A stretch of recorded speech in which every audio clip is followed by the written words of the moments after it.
Hello, all my little offcuts. I think that's what I'm going to call my subscribers on my channel, are my offcuts, because the reason I chose the name TornEdge is because I have no straight lines. I don't like to follow straight lines. I like things off the beaten path.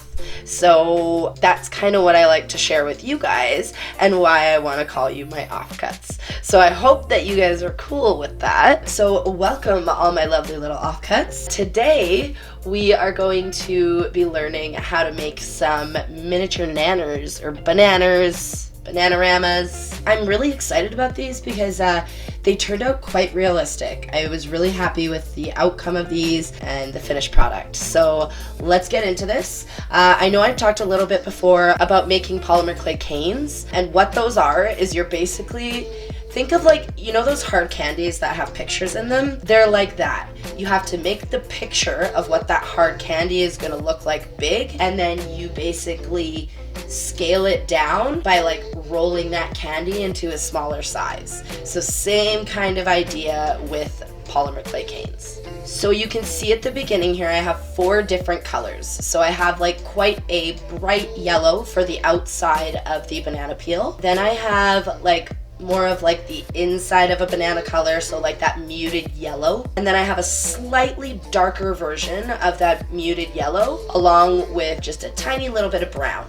So these are going to be the 3 colors we're going to use for the cane. And then the 4th color, the bright yellow, we're going to use for the outside of our banana peels. What you want to do first is you want to take your small ball of brown clay and you want to roll that into a nice even log that's maybe about as thick as your index finger. Once you get that log to that happy evenness that you want to take the deeper muted yellow color and roll out a slab using your pasta machine or your rolling pin. I use the largest setting on my pasta machine, so I would say that that's probably the thickness of a popsicle stick. So you want to go ahead, make that slab, and then wrap that slab evenly around the log of caramel brown that you made. And then we're going to take the same color of yellow, the deeper muted yellow, we're going to shape it into a tall triangle, and we're going to add that to the bottom of the log that we've created now with our caramel and muted yellow, and we're basically going to start to try and create almost like an apostrophe shape.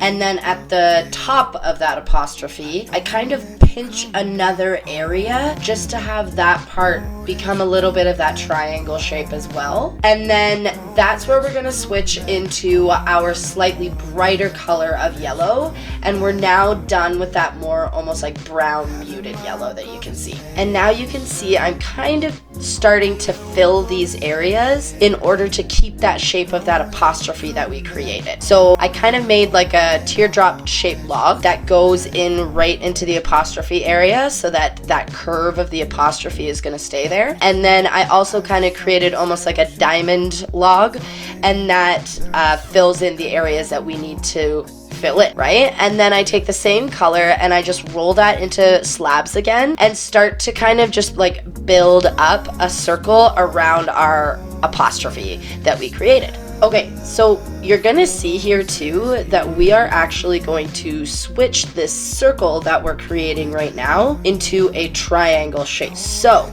that being said, you want to make sure you build up enough that you can cut a triangle out of that circle with the apostrophe. Technically what that apostrophe is it's the seed in the banana. You want to be able to cut that apostrophe out and have it be the center of a triangle. So you just want to build up enough till you can get to that point. And then anything that you cut off afterwards should all be the same color.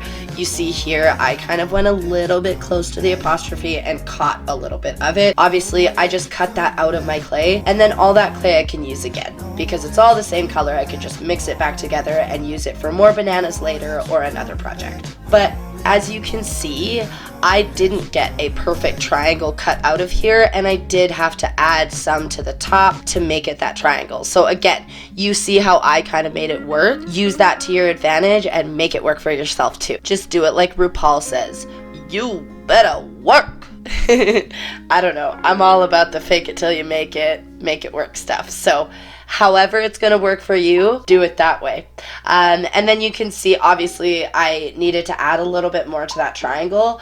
I just created a flat edge from another slab and added each edge to my triangle just to give it a little bit more clay to work with, because like I said before, with using that hard candy as our example, we still need to condense this and get it to a smaller size. So once we've made our triangle, we are now going to start pulling and squeezing and pushing and just kind of maneuvering the clay into a smaller, longer snake of that triangle seed. So you want to be sure that you're working this from the center out. I find it works best if you almost like pinch from the center and just kind of move that out and roll your triangle as you're doing that, so one side doesn't become super worked, right? You can keep that even triangle shape to your cane. And then once you get to a size that you're happy with, we need to cut out 6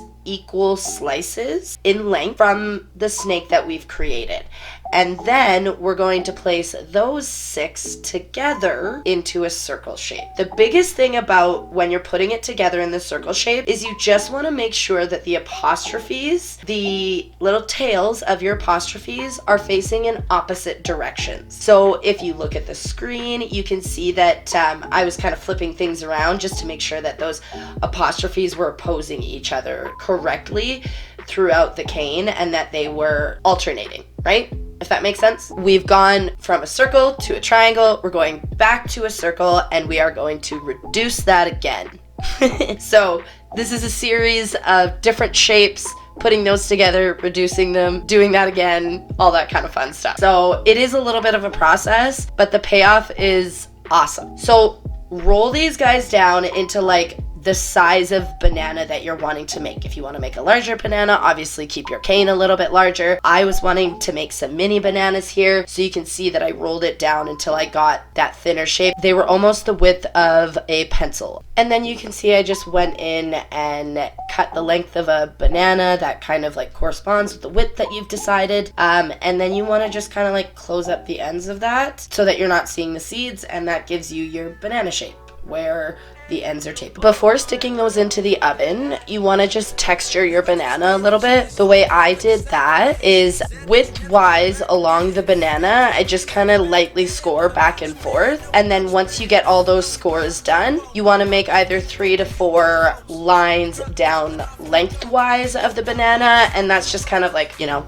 you normally have those lines on a banana. So that's why I added those in. Then you want to pop your bananas into the oven at 240 degrees. And I actually only baked my bananas for about 10 to 15 minutes because I want to be able to cut into these. Normally you can cut into baked clay. I just wanted to make sure that it was a little bit softer, so we got a really nice even slice to our banana, which you can see here. When we cut into our cooked bananas, we have a really cool seedy banana inside.